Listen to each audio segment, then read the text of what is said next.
All right, welcome back after the break.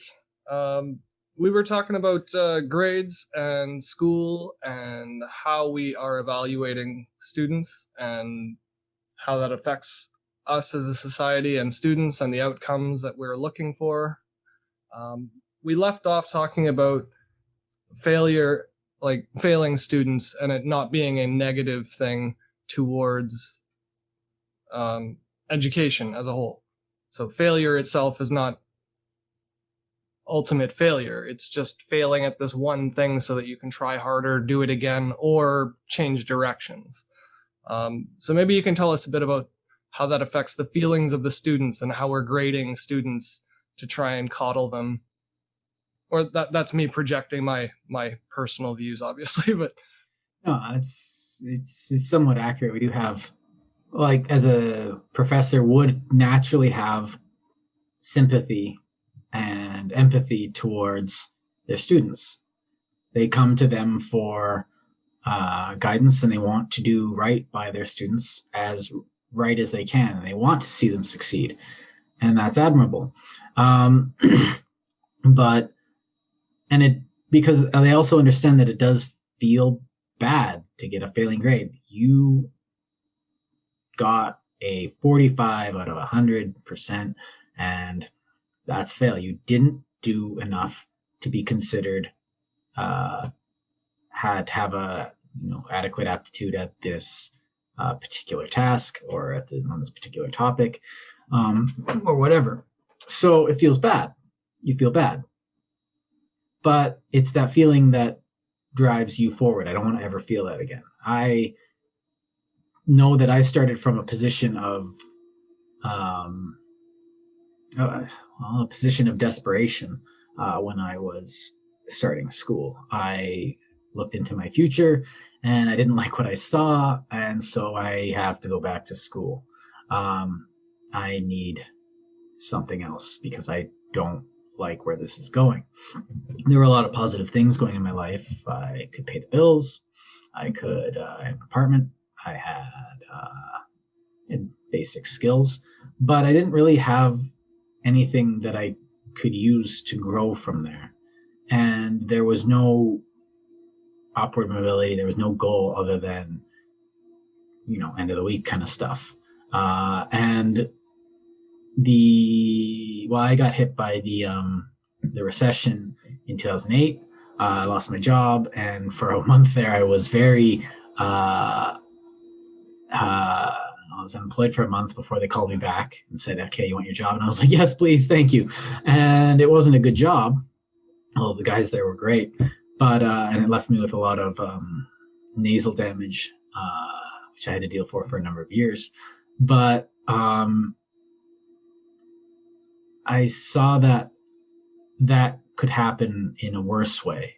And if I got sick, there was nothing stopping me. I didn't see that I was developing any skills that I could use to make my position better. So I went to school. I didn't know what I wanted to take.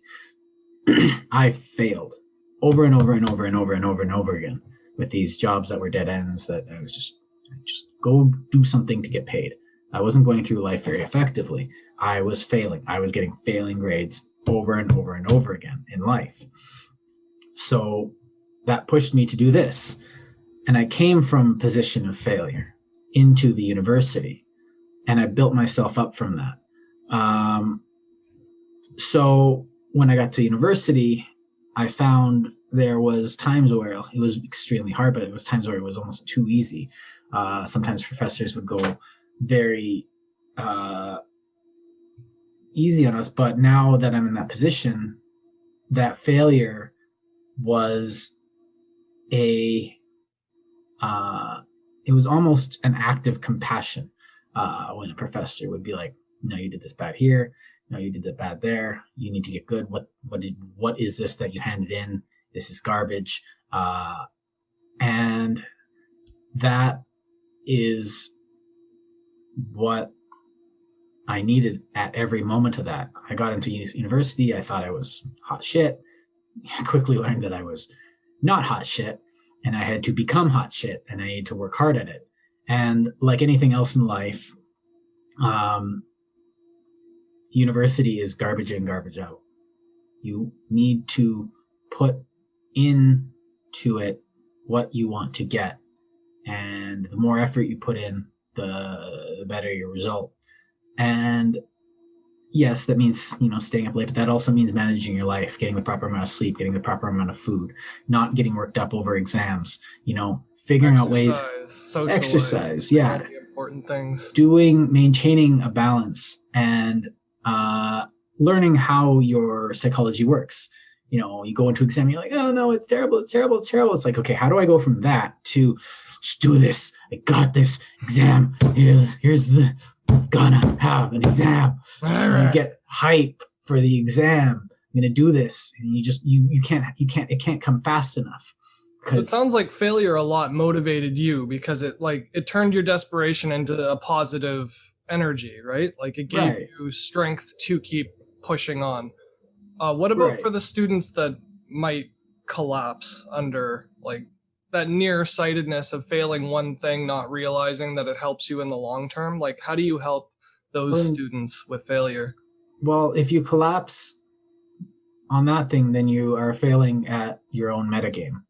Mm-hmm. How do you manage your own psychology? Like there's a bigger problem at stake, you're saying, right? Right. It's not that you don't and can't learn psychology properly. It's that you weren't able to put yourself in a mindset to learn psychology properly. Yeah, this instance. This time. Not like so, forever. Like you can take your knocks and come back. And so what made me freeze? What made me break down? What about that was? And the worst thing you can do is blame it on the administration.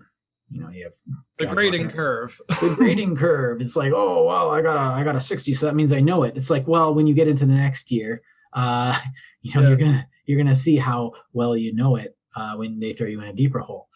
And so you get people walking around with like "fuck the administration" tags on their thing because it's an easy target. The guy who runs the university is old white man, and that's why I didn't pass or whatever. But like, you can blame your petty parents. Stuff like that. Transit was rough. It's too hard to get to school, so it's this or that, or it's a systemic problem that's keeping me back. It's like, no. Like, it's like, oh, I had trouble getting to school. It's like, are you in a wheelchair? Is there no wheelchair access? Like, that guy in a wheelchair gets to class every day. Like, high fives for him every day. But like so what about the curriculum then? Because as far as I know, we're pushing a lot onto teachers and professors, like just social stuff. Well, I'm not talking about university now, but more like high school and elementary.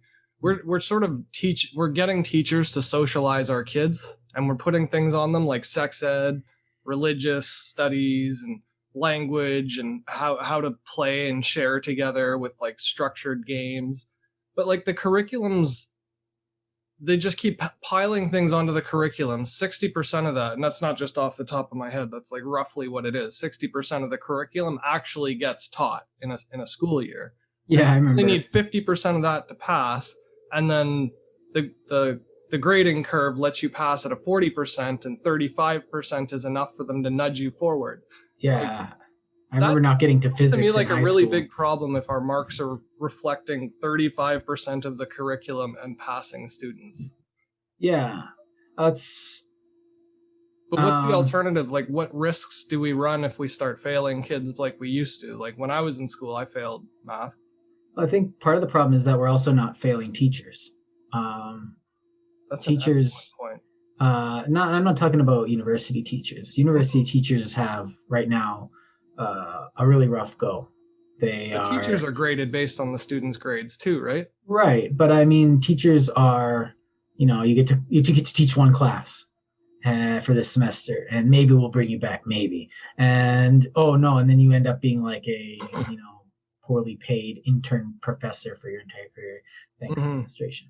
Like, you need those, and I do think tenure is important, but for different reasons. But as well, you have to earn it, and not everyone gets it. And for high school students and elementary, like, you can't really grade a elementary school teacher based on, are their students, yeah, getting the curriculum, because some of the things they're learning are so basic.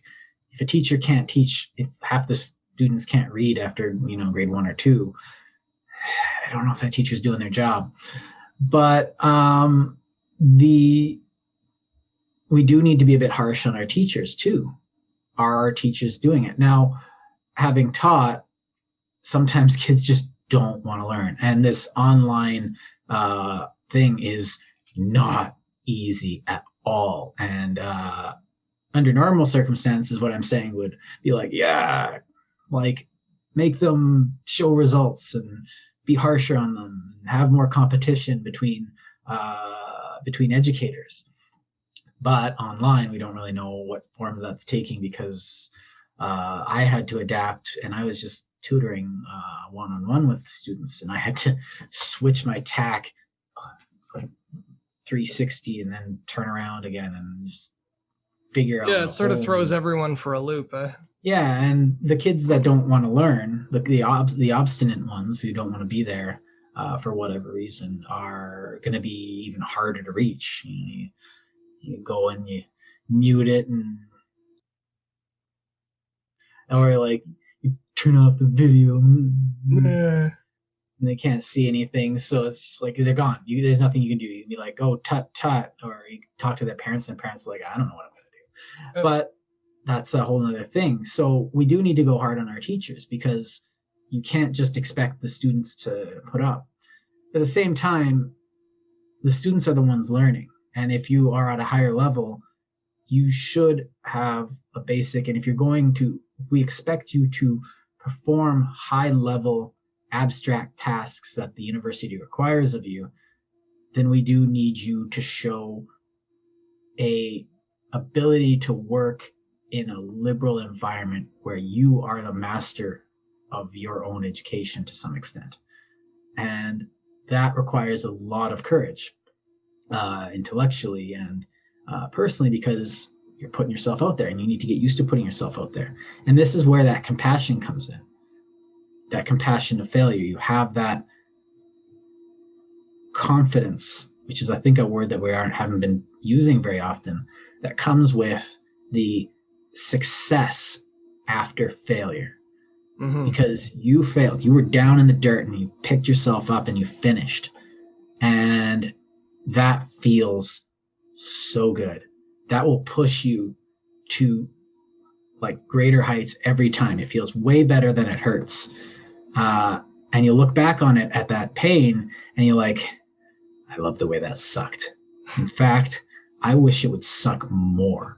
It's almost like a pride thing too, right? Like you can be proud of yourself for having come from a further down. Yeah, further you can. And if you measure yourself against yourself, it becomes even better. If you're measuring yourself against, oh, I'm not, like, look at these people, they're so much high above me. It's like, no, they're just doing other stuff.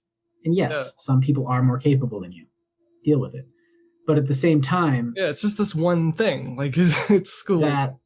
That when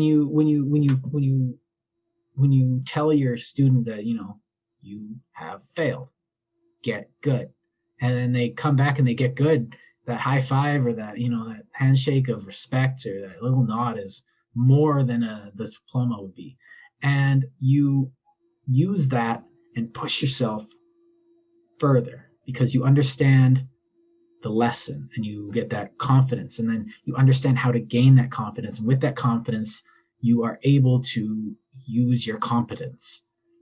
So what do you think of like participation awards and like gold stars for trying, and you know what I mean? Like all that, the fluff that we give kids now. Like even I played soccer when I was a kid, and that's when they started doing all this in the 90s, like coddling kids. I remember those white ribbons. I got a trophy for losing every single game in the season. Like as a kid, I mean, I was a weird kid. I was like, this trophy means nothing to me because we lost.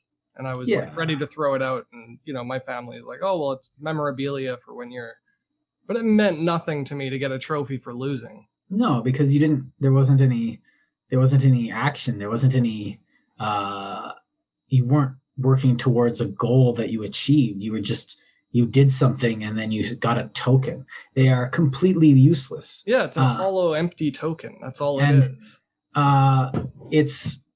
I feel like it's more damaging than not. That's what I was getting at. Like, how do you like- think that affects kids and their education? I think it's honestly, I think it's Half-assed absolutely. efforts. I think it's one of the worst things we're doing. Honestly, I don't have that many trophies. I've got some ribbons for when I was really good at gymnastics. I've got a couple mementos from a couple hockey tournaments I was in, but that's more of a memento that like, oh yeah, I remember that hockey tournament. Yeah, and it gives you the year and tells you where it was. Yeah, it tells me where it was, but it's not a participation trophy. It's like it's an artifact, and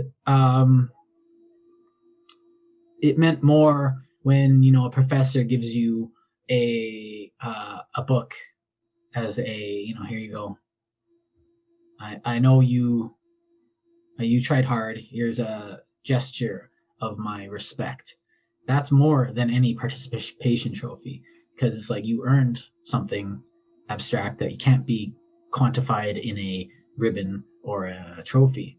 Now, I didn't win many trophies, and that really never, like, it feels good to win a trophy and to be the guy with the Stanley Cup going, yeah, but it's not everyone's going to do that. And you have to win your own trophies, and you have to find your own victories, and they're not going to be the same victories across everyone. So, and frankly, not all of us are going to win all the victories. We're as far as like education and grades go, like this again is just pushing my own personal opinion, but I want to get your thoughts on this.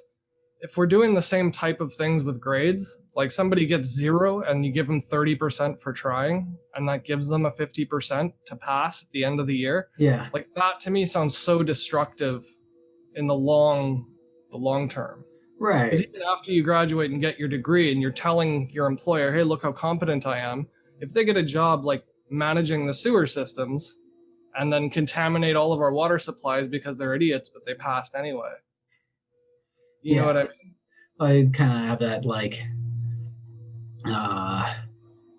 but not that they couldn't learn, it's just they didn't have to, because you're giving them awards and rewards for not doing anything. Well, you see other systems like that, like you kind of think of like a Soviet system where you're promoted to a position because you know a guy, not because you know anything. And they killed all the engineers like 5 years ago, so there aren't any. So they need engineers, so they just put people in engineering positions, or doctor positions, because they sent all those away. Like the too. Ramifications of that to me seem huge. Like maybe I'm just exaggerating or whatever. We need, in my mind, as a society, we need expertise. Right. And we need expertise in every area, and every society needs that. And if our expertise is false because we're worried about hurting people's feelings, then, well, if you're a guy that's hiring, it's like, I need to make, like this is a, I don't know, drywalling company. Do you know how to use a hammer? Oh yeah, you just it's like I've touched one once. Participation. Yeah, and then they're pulling nails out like this. Yeah, it's like instead of rocking it. You don't know that. It's like no. My mom said I knew how to use a hammer. It's like no, you don't. So now I have to sit and teach you, and this goes for anything. So a software programmer. It's like, oh, you did the minimum requisite. It's like, oh, why didn't Microsoft hire me? I wonder. So then they complain that it's there's oppression in the system, or there's or discrimination. Yeah. Like, do you have a way? Like, I remember getting jobs because I went up and was able to talk to people about what I was doing, because I spent time serving tables, being able to sell spring rolls or something to people that came in. It's meaningless work, but I learned a lot of skills from it. So when I go into interviews, what I do and to apply, I'll shake people's hands and I'll get to know them, and this is me because this is what I learned. And people just expect to be given a job interview because they participated in the application process. No. Can I You ask you then about like how students are, or I mean, how teachers are being graded for their performance? Because if we're doing this to students and we're giving them gold stars for 30% and passing grades or whatever, and then they become a doctor down the road, do we run the risk of grading teachers the same way, where we're just patting them on the head saying, oh, you're such a good teacher, don't worry, we'll just work on that? And because I find a lot of teachers seem to be just as immature as their students, and that scares the crap out of me. I've had a couple professors that I was wondering as to their qualifications.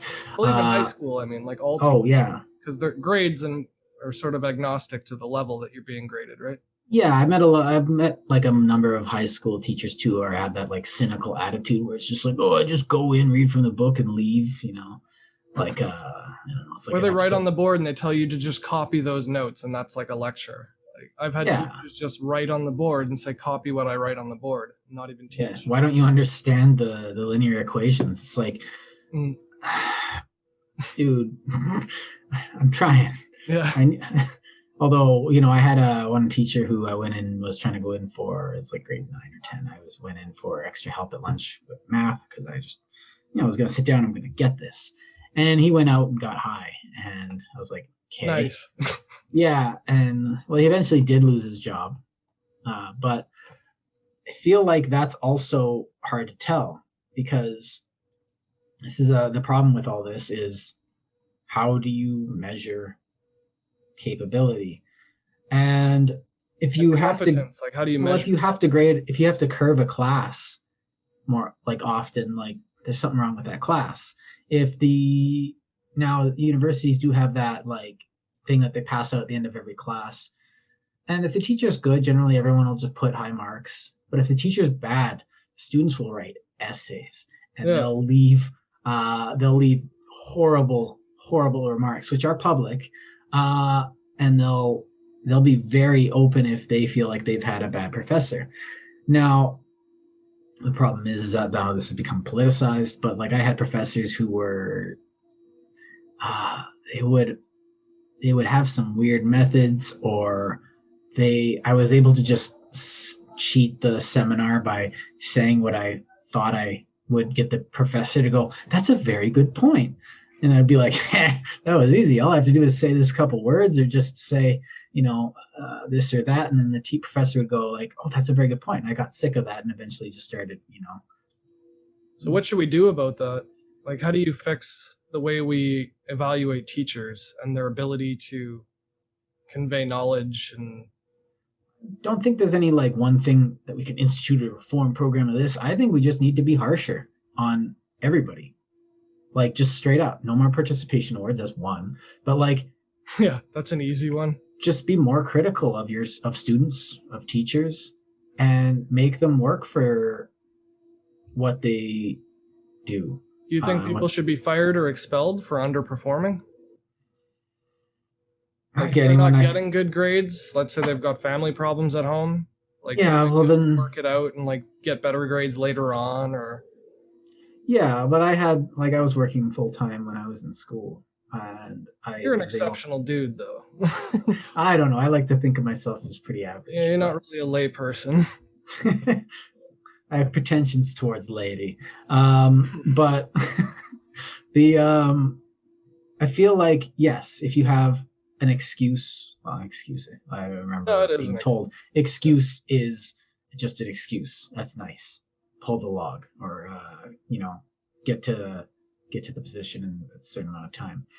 Or it's like, does it help to kick people out though, like to ostracize? Yeah, I think there are certain mitigating circumstances. My wife got pregnant. I need to focus on that, but I will work until that.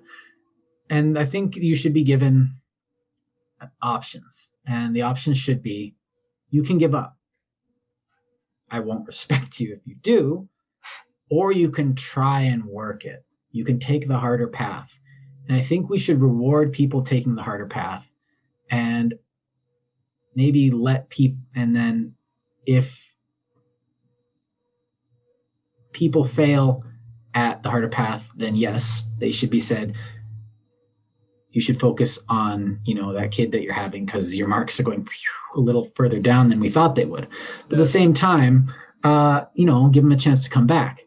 But if you are definitely not cut out for it, yeah, out. If you take too long, gone. If you are not making proper arguments, like teachers should be harsh on their students, and you learn the most when your professors are don't let you get away with half measures. Mediocrity. Let's just put it real. Right. And generally, most of us are going to be mediocre in most things. And that's okay. But that mediocrity shifts from topic to topic, from thing to thing. I can code, but I know that I am sub-mediocre when it comes to coding. Mm. But that doesn't mean I can't, dabble. But that means I'm not cut out to be, a video game designer or something cool like that. But I can do other stuff. So if I went and tried it, I wouldn't expect any different treatment because, I have passion. I would want the same treatment as someone who's excelling, because we need that criticism. And the people who are excelling, we should make it harder on them to excel as well, right? Yeah, push them. Yeah. Like, wow, you're great Don't at this. just let them coast because it's easy. Right. And you push them to meet their potential, because we've all got a potential. And I think one of the things that I've seen, there was a outreach center in Winnipeg, and it was run by a guy named Ken. I only mention his name because he is an admirable individual. Ken, I'll look out for him. Yeah, just Ken from Winnipeg. But he ran an outreach center for youth in the downtown area, and they didn't grade kids based on. They didn't put them into categories of A+ students. You need to get an A+ to get the awards. You need to get an A+ to do this. No, he graded improvement rather than score, and that effective. It seemed effective because he would have definite and real rewards for improvement, like desirable rewards, like recommendations and referrals. And no, these were children. Like that. Perks like go to a Jets game. Oh, nice. And so, but you had to come in, and it was a place you come in after school, and you do your homework. Mm-hmm. And it didn't matter if you were, a C student. If you were a C student that could pull off a B+, good work. If you were a B student that could pull off an A, good work. If you were a B student that, just getting B's, man, let's put some effort in. Let's find your potential. And that's what matters. We need to be thinking not in where are you, but where is your potential lie, and where are you most able to improve yourself.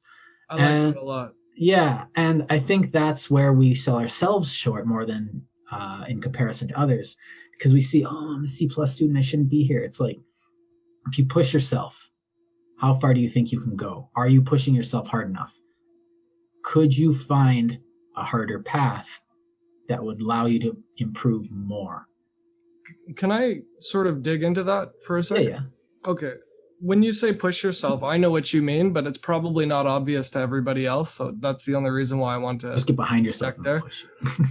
Because when you say it, you're also referring to things that are personally just uncomfortable for yourself. Or like somebody has an issue public speaking. Pushing yourself doesn't mean just spend more hours and like bang your head against the wall more times. It does mean that, but yes. Yeah, it does. That's part of it. But like it also means do the things that are uncomfortable. Like, yes. Do the things that are hard for you, not that are just hard. Yeah. So that you're not going to be a JFK public speaker, but you do have to make presentations and talk to people. So yeah. Get used to the uncomfort. And like I'm actually I actually have a lot of problems reading, just sitting down and reading. And I know that sounds weird because I've got a bookshelves of books behind me that 90%, 95% of which I've read, except for the reference material. You don't read dictionaries. Yeah. Well, on Bone Town, I read the whole thing. Yeah. Really, I read the dictionary. It's very long book. Yeah. No, yeah. I've read 3 Becherels. No. like I read the best show. It's like, why? But I had to. the thing was is that I have a lot of trouble just sitting down and staying down and focusing on the book. And this was very hard. I had to find a lot of weird things that I could do. Like I'd go find this weird corner of the library where I would just sit down and just focus. I do this. Yeah, I've seen you do that. I would, earplugs, right amount. Like I'd have a ritual that I'd get myself into it, and but I would get the reading done, and I would be like brain dead at the end. And I didn't enjoy per se the arguments I was having towards the end of my university degree, but I felt that it was easier. I would get more out of standing my ground on points that I thought were truthful and finding the most objective points rather than just submit to the orthodoxy that was, decided on randomly at that class. And from the prescribed. Right. So I thought it was more advantageous to me to take that path and to argue that. And I feel like I got a lot of people that weren't really understanding my position on things because I was just, I'm very high on environmental things, but I'm not exactly, I definitely will not just knee jerk an opinion out of it. Like, what should we do? We should go plant trees. What about this? It's like, I'm not going to maintain a popular opinion just because it's, everyone agrees with it. I'm going to look at it first. And that doesn't make you friends, but you're not there to make friends. But at the same time, if you take school personally, it's a seminar. It's not the grand arena. Yeah. But in that process of pushing yourself to read, even though it was hard for you, you get that greater sense of fulfillment at the end. That's that accomplishment you were talking about or the pride from the grind. Yeah, right? And not only can I say I've read this book, but I can pull off a book and tell you what their arguments were, because I wasn't reading to just say, I've read a lot of books. It's no, exactly. I've read a lot of books so I can make better arguments. These are tools that I have. I use these. Yeah, they're drill bits. Yeah, a certain idea for a certain situation. I use them all the time. And where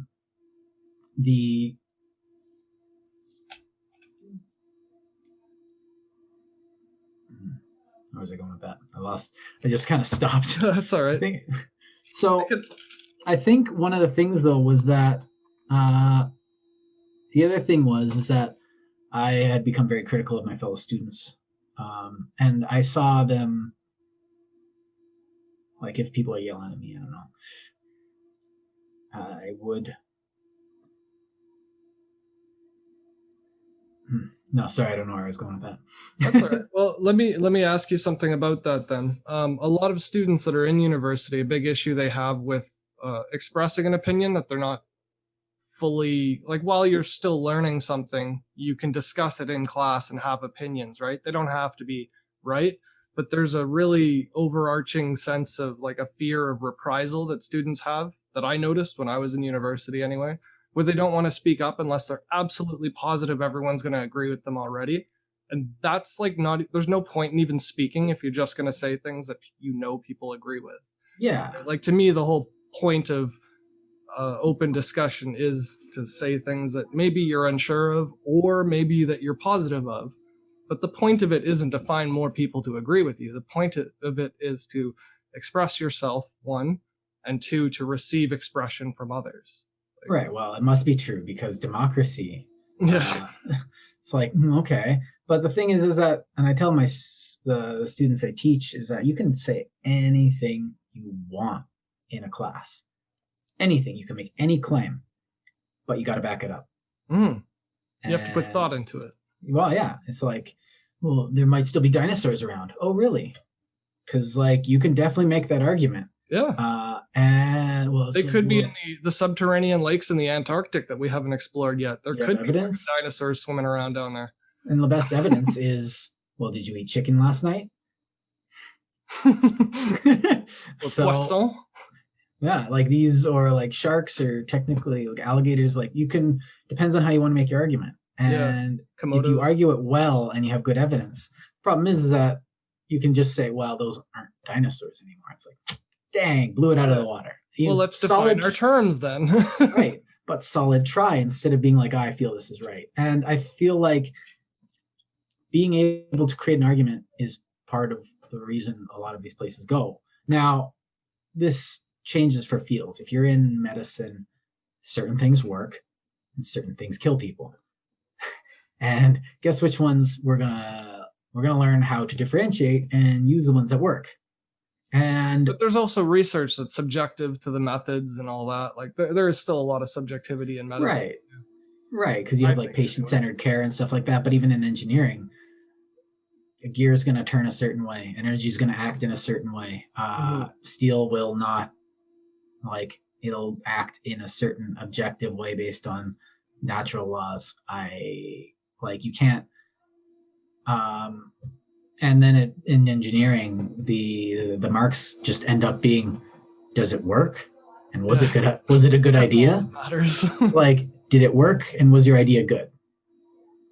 Well, if you create something that someone's already created, well, then it becomes like, did you change it? Did you come up with some? Did you showing basic understanding of how to engineer something, but you're not showing much imagination. Unless you describe it super deeply, right? Because Yeah. you can say, like, even though I've made something that everybody else has already made, I've made it so that I can understand it deeper than most people. Exactly. But then you have to express that. You have to show that you understand it that deeply if you're going to remake something. Right. So why did you build a steam engine? Yeah. Well, because I wanted to understand, like, I wanted to completely grok the steam engine. Right. So to see what I might theoretically do with it afterwards. Yeah. So, like, I didn't know about it, and now I know. And so the teacher can be like, okay, you didn't expand the bounds of understanding, but you expanded your known knowledge. So, yeah, that's good. Now, we don't all need to, push the bounds. We do need to push our own bounds, definitely, but not all of us are necessarily need to. We're not all wired to climb trees. No, but at the same time, when we castigate others for, I guess when the marks become also based upon certain expectations, like, does this push the bounds of this or that, or does this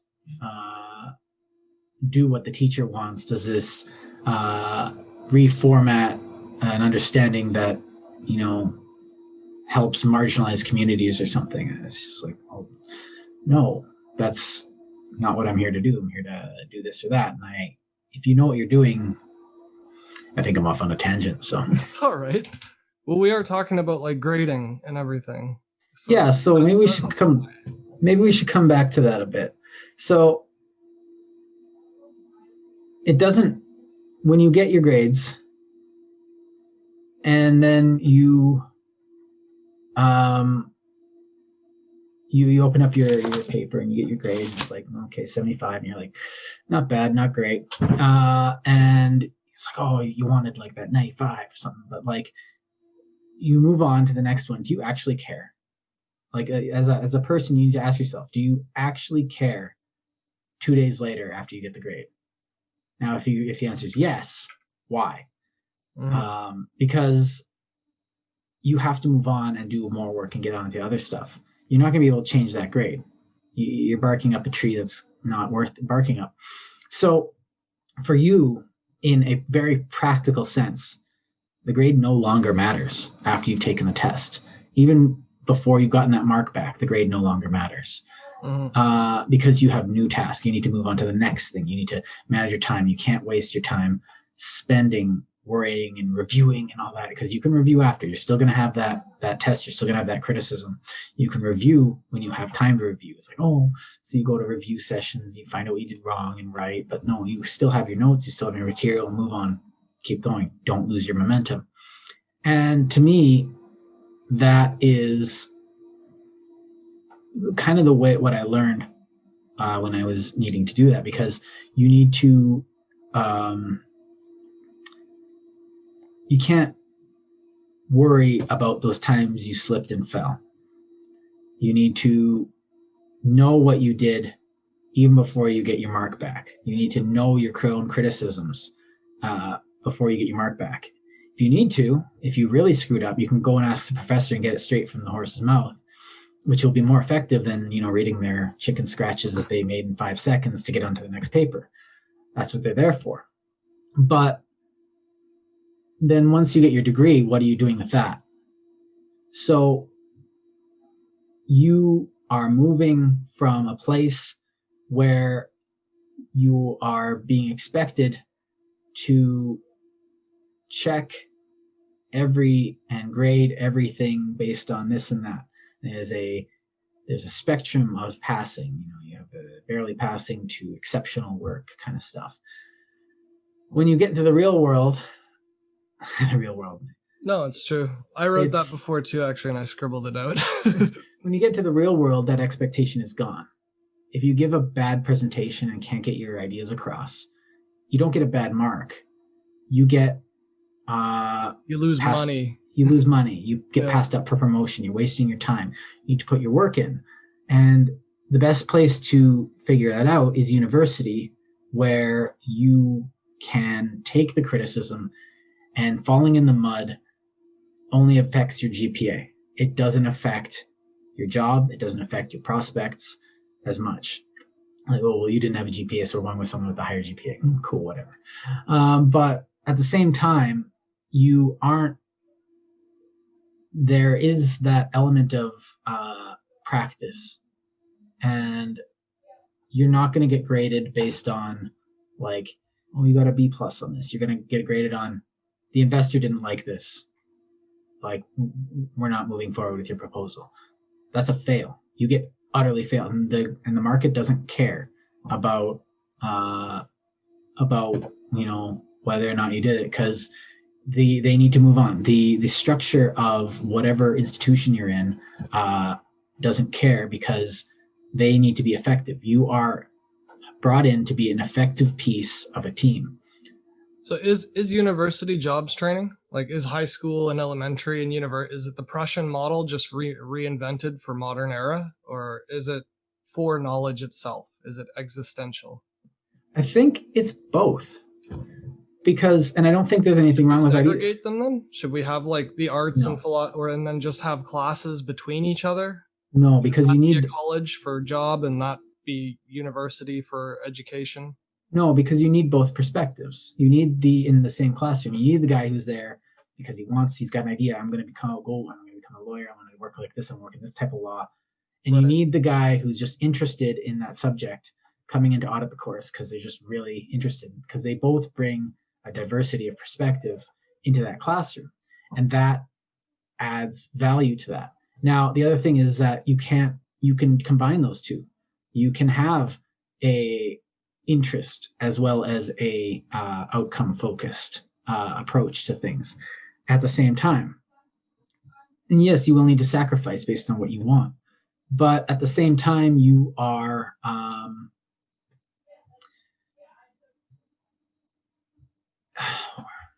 what was the question again? Sorry, I was going somewhere and I wanted to just reiterate it. Yeah, the system sort of there are people who are studying to study for the sake of knowledge, and there are people who are studying for the sake of getting a job that they need qualifications to get. And should those two people be graded in the same basket? Or should there be separate baskets for them? Or maybe some of their courses should be the same, but others? Like, how do you grade people with different trajectories? Well, if you are auditing a course, you aren't graded, period. So there are already silos. But at the same time, if you're studying a course, you're interested in history, you still need to be able to show whether or not you're going to become a politician or a reporter or a lawyer or something. You still have to demonstrate some kind of competency. You still need to just and you need to understand that this is the way historians do things, this is the way psychologists do things, this is the way engineers do things. And if you want to learn it, this is the best way to learn it. So you need to get good. So there is that expectation upon people, but at the same time, Oh yeah, that was it. So the university as a good place to do it, I still think has some merit because it forces you, and it's this crucible for individuals. And I think we need to come back to that idea of the individual. It's this place where you can throw yourself in to the fire and hopefully come out at the other end better, confident, capable. And it doesn't matter what you're going in to learn. If you're going in to learn nursing, that crucible will teach you how to nurse. And if we train, if we just pass nurses because this or that, well, I don't want a nurse that was, said, you know what, I like you, so I'm just going to let you go through, or, I'm just going to up your grade by a thing. And I feel like that actually hurts the profession and hurts them. And it tortures patients, trust me. Competent nurses tortures patients. Yeah. So we'll get into that on another day. Yeah. And I think that is a very valuable thing because, yes, the structures that are there have been negotiated for hundreds of years to be as effective as they can be at this present moment. And yes, there's going to be failures in the system, but I think that those failures are just as necessary as the successes. And I think the focus that we should be making isn't on how can we run a better administration, how can we make better teachers, and I think we need to be focusing on the individuals of the institution themselves, because a student needs to be able to carve their path with little instruction. You need to you get in, and there's a lot of hand holding. It's the first year. You need to, honestly, where's UC? I don't know. You got to learn how to write a paper. Exactly. Write papers. But as you get through, and this is what happened with me, and I believe it's what happened with a lot of other students, is that there was more hands off, more and more and more hands off. And by the end, it was, what are you doing? And I was like, I got to think about that. I think I'm interested in the interactivity of digital records. And they're like, oh, that's cool. That's a good place to go. And I was guiding my own ship. Mm-hmm. And that teaches an autonomy, like an expertise autonomy too. Do you know what I mean? Because you're learning all this stuff and you have to apply it yourself as you, not as, a nurse or an engineer. Blah, blah, blah. That's all part of who you are, but it is also, you're an engineer because you have expertise in engineering. Yeah. How are you going to use that? You have all this knowledge. Now run yourself, govern yourself. Show wisdom. The first 2 years, you're learning the concepts, data, information. Then you learn knowledge, how to apply it. And then you show yourself a master by developing wisdom. See, that to me is the benefit of the university. That's like the main social function of university, is achieving that end. Mm-hmm. Like a college diploma program is like a jobs training where you learn the stuff that you learn in university, but you're learning it just so that it's like high school 2.0, like we said before. Like it's necessary. It's not dumbed down and it's not worthless it's just a different way of learning things. Right. And you should rely, I think that when you get out of school, you shouldn't rely on the stamp on your forehead. Mm-hmm. It'll get you in the door. It'll put your foot in the door, but it won't get you a seat or respect. Because you have to sit down and be able to talk and be able to show your knowledge. You know the stuff. Cool. Can you apply it? It's like, yeah, I would apply it like this. And then, so you have to show that you're able to adapt and rely on your skills and knowledge. I can argue my point in order to get a job using the interpersonal skills that I finally honed. Wasn't that my entire purpose of being there? It was like, but no, wait, I only got a 3.82 GPA. I guess I'm an idiot. See you later. It's like, no. I'm going to sit down and I'll say, I don't know how your company works yet. I generally have an idea of what I'm being hired to do. And I have knowledge in the field and I can demonstrate that. But I can show you that I have the capability to learn quickly in order to do this. And I have this ability based on serving tables, installing floors, writing papers, arguing in classrooms, figuring out the metagame, but then also the critical skills of Can you write? Can you write an email? Can you put Read a a form together? report or Can you analyze wear it. a tie? Which is, I've gotten a couple jobs just from showing up in a tie. I'm not lying. I've never not shown up in a tie. That's all my wardrobe is collared shirts and ties. I own 3 hoodies and I wear them for podcasts. Gotta keep that bohemian. Yeah, I gotta keep it bohemian and Rasta at the same time. So, but it sounds like to me that a lot of that comes down to maturity too. And it's like maturity is not something you can sit there and say, read this book on maturity and become mature. It's just like a process that's underrated or undervalued. Like the time you spend in university is also part of the growth. Right. That immersion of constantly trying to get bigger or smarter or faster or better. Does your B+ in theoretical discourses or critical thinking, does that make you an adult? Yeah. Does being a 19-year-old in a second-year university class and passing it, does that make you an adult? Do your grades make you more mature? It's like, no. These clearly not. Look at us. These quantitative aspects of your personality and being are not what make you an adult. Now, it's probably changes in people's opinions on this, but to me, being an adult, what makes a man or what makes a woman, rather than a boy or a girl, is the ability to make decisions and take responsibility for those decisions, and to own your education, like you said before. Right. Yeah, exactly. That's put exactly right. So to take yourself and act as an individual in the world. And I feel like that's what's also missing, is that we're relying on an administration to tell us, B+, you've got your bachelor's degree, you're a man now. It's like, what? No, I was a man before I got here.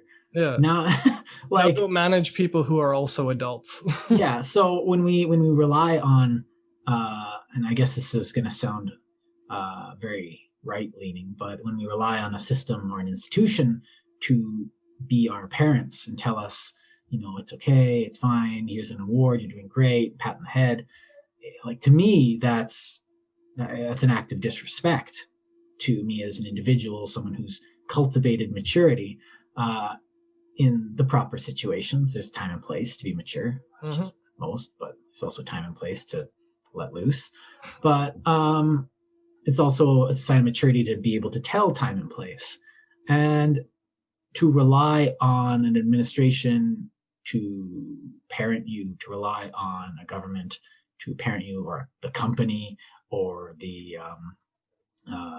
whatever, or your actual parents to accompany to parent you, then you are not yet an adult. You need to take your own responsibility for your own actions.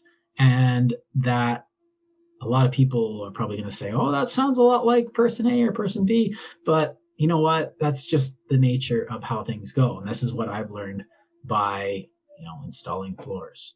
And what I've learned is anything I see in other people, there's an element of that in myself.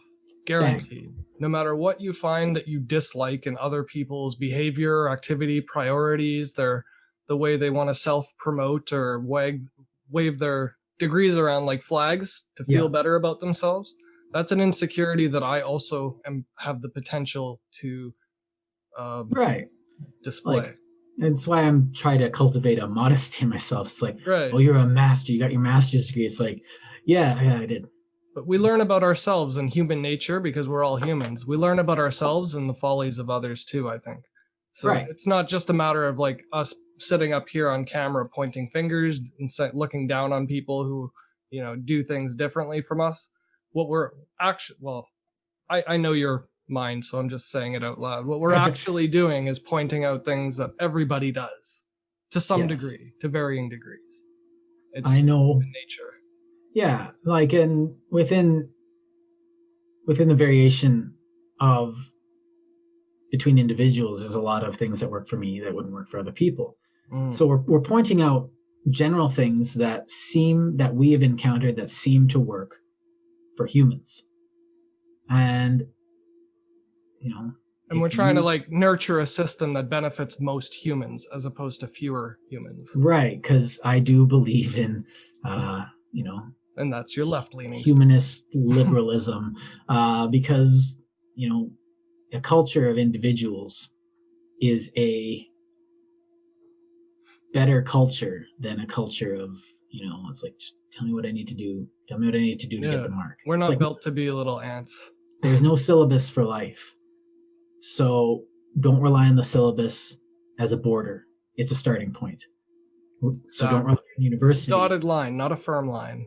Yes. This is a place to start from, not a place that if I accomplish this, this is the minimum I have to do to get my degree. No. This is the minimum you have to do to get started. So that sounds like a perfect place to like sort of start wrapping up and like summarize. Yeah. Unless we missed something on your list there that. No, I had a few points. I think we've been summarizing for the last little while. I may put my notes together a bit more succinctly and post them up somewhere. So cool. Well, we'll make a couple channel notes then. You can expect some more content from us weekly. Obviously, we're getting pretty regular at this. Yeah, and if you have things that you want to hear us talk about, just shoot us a comment or something. Yeah, and it's free to support us. We're not asking for Patreon or ad revenue or anything like that. Just like and subscribe, share it if you can. Yeah, it helps us out a lot just for spreading the word. That's the intention and purpose and what we're doing here. Next episode, I guess, is going to be you interviewing me on a subject of choice. Yeah, I don't believe. I'm thinking of doing a show on philosophy. I'm not sure how many people would be into it, but the practical applications of philosophy and philosophical inquiry are of great and utter import to me. I'm pretty well read in that respect. You are, yes. We could see where you're going to go with that. We could do that. It'll be a back and forth thing. It won't be an interview. Yeah. I'm not nearly well versed enough to go tit for tat with you, toe to toe. But It should be an interesting discussion based on our approaches, because most of my background will be in basically Boolean logic and religion, and your background to it would be a lot of historical significance and like factual reference. Yeah, I do have reverential. I lost the word. Whatever. Yeah. The derivative of reverend. Unless we come up with a topic that just makes us go, yeah, let's talk about that. Which actually was. We're prone to changing our minds at the last minute. Yeah, this topic itself, we had another topic planned, but we're like, no, let's talk about that. Yeah. So, it could happen. So yeah, we've got a bunch of ideas on the go. You got to listen to our other podcasts though if you want to hear more of them. Yeah. We've got 3 episodes up now. Well, we have one coming up. Meta, interactivity, data. This is our 3rd. Yeah, we 4th. Should have one up by like Saturday the 14th. Groovy. So that'll be the 4th upload, but that'll be the. It'll be there by the time they get this video. Yeah. Yeah. We got to do the time travel thing now. We got to get practiced at the YouTube time travel. Yeah, you're going to start seeing books moving around behind me and stuff. Yeah. Cool. Well, thank you so much for entertaining me and indulging me in my many tangents. Yeah, and putting up with my digressions and thought holes. Thought holes. Cool. Signing off. Like, subscribe. Thanks for tuning in. See you guys. Peace.